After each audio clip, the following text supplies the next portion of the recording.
This is my Warbonnet Ridgerunner Hammock. I have the Lynx Underquilt, which Warbonnet specifically makes for this hammock on the outside. But this is the dual layer version of the hammock, which means it has a second sheet of fabric underneath into which you can slide a sleeping pad. You wouldn't use the pad and the underquilt at the same time. Using a pad in the hammock can be really convenient for people who started out like me, sleeping on the ground in tents or in lean-tos, so you don't need to go to the expense of buying the underquilt right away. If you're using an air pad, most manufacturers recommend that you use a bag or a pump to inflate your pad, so you're not blowing the moist air from your lungs directly into your pad, getting moisture in your pad, which can shorten the life of your pad. Climate says you can use this as a stuff sack so that you're not carrying an additional piece of gear for no reason. So one of the considerations with your under insulation will be bulk, how much space it'll take up in the pack. You have a foam pad, that will probably be rolled up and strapped to the outside of a pack. In some ways it's the most bulky and unwieldy. You have an underquilt. This is fairly bulky. This is a 0-degree underquilt. It's like carrying a separate quilt or sleeping bag in your backpack. Or you have your pad. This is an insulated pad. It's insulated with an R rating of 4.4. Should be good down close to freezing. One of the things I like about an air pad is that it provides a little bit of lift and spread to the hammock. It makes it a little bit more cot-like so that there's just a bit more room for my elbows out at my sides. A disadvantage of a pad, either an air pad or a foam pad, is that they're fairly narrow underneath you. If you're not laying right on the pad, you don't have that insulating value. And here, it's just as wide as my torso, so that my arms are out against the hammock where there's no insulation underneath them.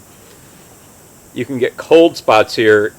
I've gotten cold spots even if I've had my my top quilt tucked in around me, where my arms are pressing up against the sides of the hammock here while I'm sleeping. I get cold spots at the elbow.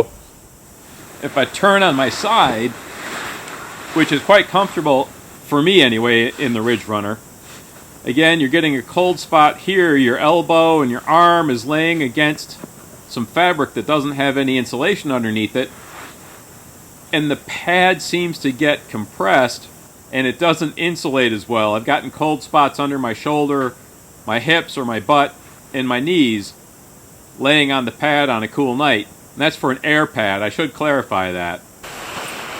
So in really warm temperatures, if you're over insulated a little bit on top and you're sweating, you can get some condensation or some moisture buildup underneath you. Okay, what else? One of the things that can happen with a pad, if you're using the type that has to be inflated, is that they can deflate overnight. They can lose a little bit of air, even if there isn't an obvious puncture or leak. So folding a pad up or rolling it up in the field and getting it back into its stuff sack can be a real challenge. It takes a fair amount of time. And I know some people, they want to break camp and go. It's all about how fast can they set up, how fast can they take down and move. Keeping that folded up so we'll go back in the stuff sack is not easy. Alright. It was a terrible struggle, but clean living prevailed. Now with the underquilt, Brandon at Warbonnet has a great video about how you deploy these. It's really short, it's really simple. Hook the carabiners into the corners of the hammock, into the loops. Flip it back over. I'll flip the saddlebag in so you can see the underquilt rides right along the edge of the hammock. The nice thing about the underquilt, especially this Lynx underquilt, completely conforms to the hammock and the shape of your body. Look, I've got down all the way up here. My arm is here, so against the back of my arm, there's some down insulation there. At the top here, where the edge of the hammock is coming down to where my arm is, that's where I'd be tucking my top quilt in, so there's really no air gap anywhere along here where you can get a cold spot.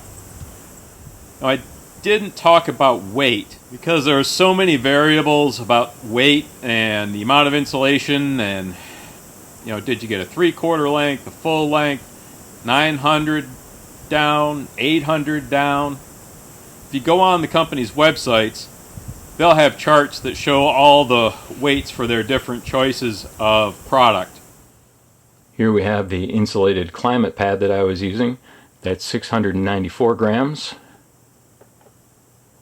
1 pound 8 ounces, or 24.5 ounces. I have a Hammock Gear 30-degree underquilt. It's not the Warbonnet Lynx, but it is, I think, roughly equivalent to the insulation you'd get with the climate pad. And that weighs 648 grams, 1 pound 6 ounces, or 22.85 ounces. Another thing to consider with the underquilt, though, is you do have to protect it from getting wet. Now, this has a water-resistant fabric, but not waterproof, and you have treated water-resistant down, but again, not waterproof.